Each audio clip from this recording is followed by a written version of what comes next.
saya izin share ya.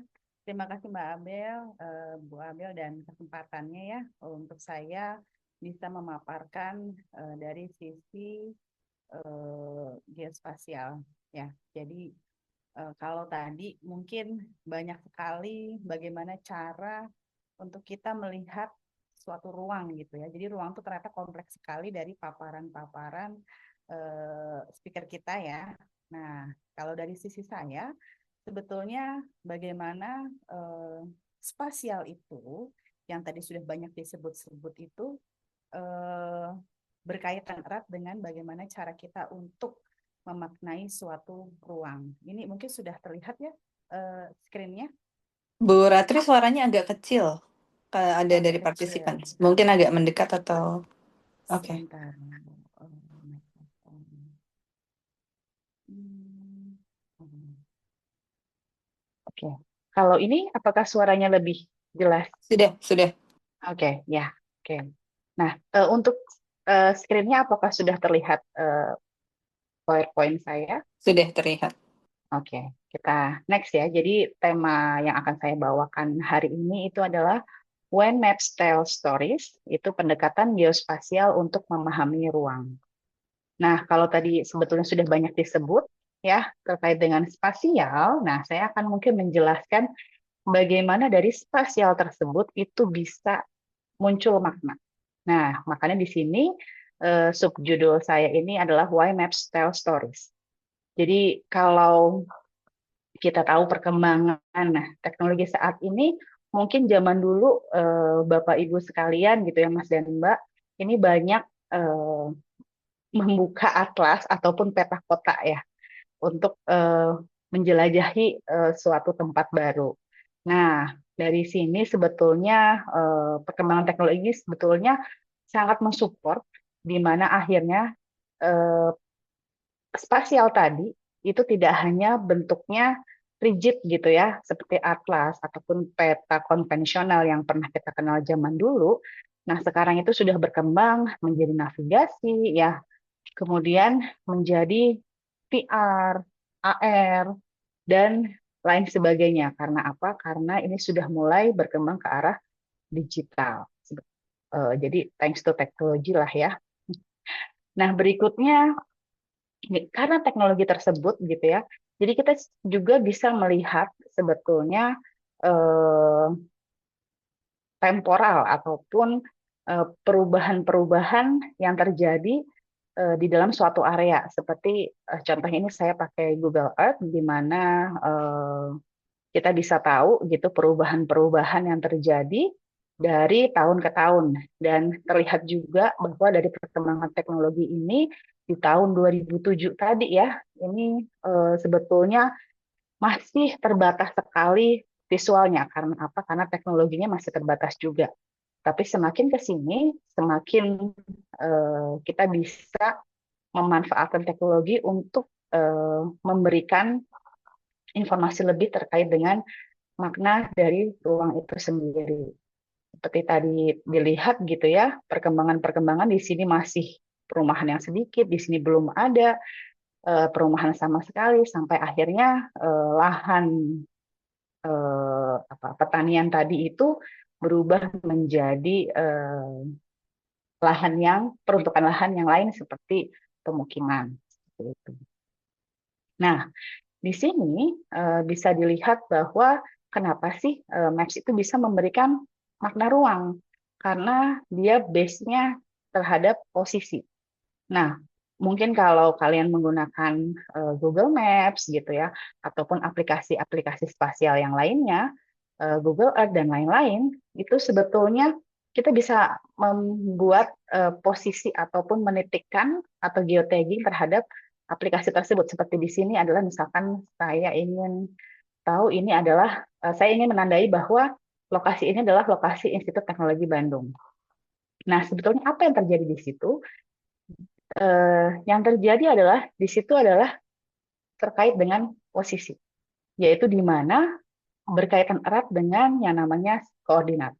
Jadi di sini sebetulnya kalau kita lihat behind the scene yang kenapa bisa muncul gitu ya penandaan itu dan terekam sebenarnya yang paling utama adalah di dalam koordinat. Kalau kalian menggunakan platform-platform terkait dengan geospasial. Dan akhirnya kita bisa melakukan perhitungan seperti jarak tempuh dan memilih jalur yang lebih efisien untuk kita. Kemudian kita bisa tahu luas, kemudian tahu volumenya, dan sebagainya. Jadi dari posisi tersebut sebetulnya kita bisa menghitung data spasial tersebut untuk sesuatu. Kalau kasusnya di sini seperti jarak tempuh, kemudian ini untuk volume, tetapi without the meaning of attribute data, positioning is meaningless. Jadi artinya apa? Kalau hanya kita berbicara terkait dengan koordinat dan posisi-posisi tadi, tanpa kita mengerti makna hal yang kita tandai tersebut, itu sia-sia, intinya begitu. Nah, di sini contohnya adalah spatial and attribute data can be integrated. Jadi artinya apa? Sebetulnya di sini ya kita juga harus memasukkan data atribut. Contohnya saya ambil land use. Jadi kalau land use di sini secara spasial dia ada batas-batasnya gitu ya. Tetapi secara informasi ataupun atribut datanya itu ada seperti misalkan untuk cropland, kemudian wasteland, water bodies dan lain-lain ya. Jadi ini akan muncul.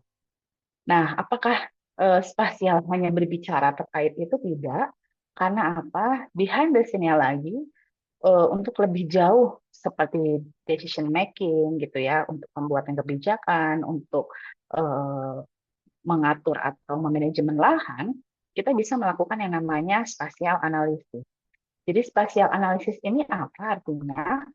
Artinya adalah data-data spasial dan juga atribut yang berbeda. Contoh di sini adalah land use, data elevasi gitu ya, ataupun digital terrainnya kita tahu, kemudian jarak dari sekolah ya, ini kita akan olah sedemikian rupa sehingga kita bisa tahu bahwa lokasi yang cocok untuk kebutuhan tertentu. Misalkan saya ingin menambahkan lagi eh, sekolahan baru seperti itu dengan data yang sudah ada existing seperti tutupan lahan, elevasi, kemudian jarak dari sekolah existing saat itu eh, dari pemukiman, ini akan dianalisis menggunakan spatial analysis untuk menghasilkan calon-calon lokasi yang cocok untuk kita bangun menjadi sekolahan baru. Jadi di sini kita akan bisa melihat bahwa dari makna ruang yang di sini itu akan bisa memperoleh suatu keputusan ataupun decision making.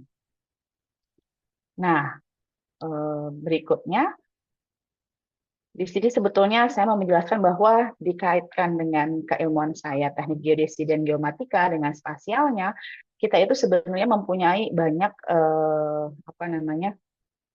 teknik gitu ya ataupun metode-metode dan juga algoritma terkait dengan spatial analysis untuk kebutuhan atau tujuan tertentu. Tetapi kalau kita lihat di sini ya, kita bisa memperoleh sampai ketelitian mungkin milimeter dan sebagainya gitu ya. Tetapi belum tentu itu hal yang dibutuhkan untuk tujuan dari kegiatan ataupun penelitian yang dimaksud. Dan kita tidak bisa berdiri sendiri. Karena apa? Karena di dalam contohnya untuk manajemen lahan gitu ya, ataupun contoh di sini adalah untuk multi hazard map. Jadi kita ingin tahu tingkat eh, hazard gitu ya dalam satu pulau Jawa, ini levelnya rendah, moderate atau high. Nah ini kalau saya hanya berbicara terkait dengan geodesis saja, peta ini nggak akan jadi. Tapi karena saya atau kami, tim kami ini bekerja sama dengan ilmu disiplin lainnya, seperti contohnya di sini adalah teknik sipil dan juga teknik geologi, sehingga kita bisa menganalisis mana peta kerentanan, lokasi-lokasi yang rentan dari rendah sampai dengan ke tingkat yang tinggi dalam satu pulau Jawa.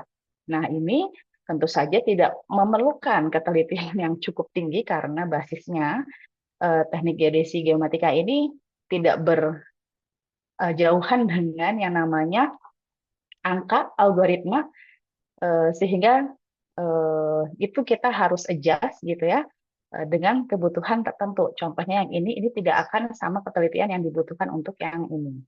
Nah, kesimpulannya adalah spatial analysis reveals pattern from map physical features, but deeper understanding of space requires supporting attribute data, including information related to human activities or context. Jadi